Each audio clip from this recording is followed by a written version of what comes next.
Children, this is a story about greed. We should understand the essential role greed plays when we become selfish. Long ago, in the Golden Kingdom of Zaruma, there ruled a king named Obanar, a man whose hunger was greater than his wisdom. Zaruma was a land of abundance. Rivers shimmered like silver threads, farms yielded more than enough, and the people laughed often. When Obanar first took the throne, he was loved. He listened to his counsel, walked among his people, and ruled with fairness. But power has a way of whispering. And greed has a way of shouting. The first taste it began with gold. One day, Obanar visited the royal treasury and saw mountains of it, coins, ornaments, crowns from past rulers. But instead of pride, he felt something else. It is not enough. He ordered higher taxes. Only a little, he said. For the growth of the kingdom.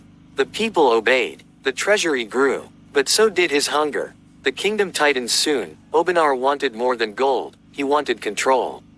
He claimed the farmers' best lands, saying they belonged to the crown.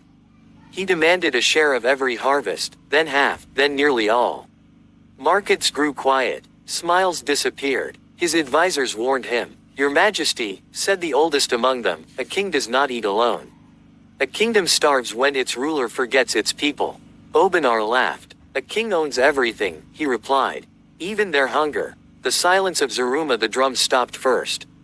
No celebrations. No festivals. No songs. Then came the emptiness, families leaving under the cover of night, traders avoiding the roads, farmers abandoning fields that once fed thousands.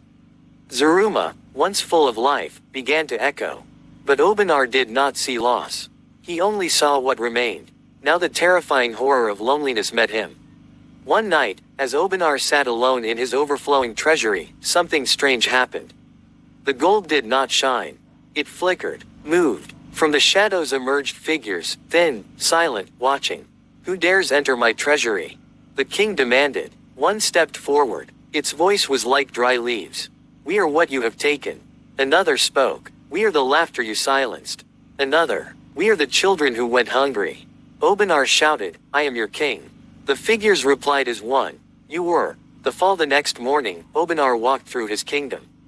There were no crowds, no guards, no servants, just empty streets and abandoned homes. Even the palace felt like it no longer belonged to him. In desperation, he returned to his treasure room, clutching gold, stacking it around him as if it could fill the silence. Days passed. No one came. No one answered. No one remained. The king is now alone. Years later, travelers spoke of a broken man wandering the ruins of Zaruma. He wore a crown, but it was dull, cracked, and too heavy for his bent neck. He muttered to himself, counting invisible coins. They said he guarded treasure no one wanted. A kingdom no one remembered. The lesson: greed does not simply take from others. And always remember that pride goes before a fall. It consumes the one who feeds it. King Obanar did not lose his kingdom in a war. He lost it piece by piece, every time he chose more over enough.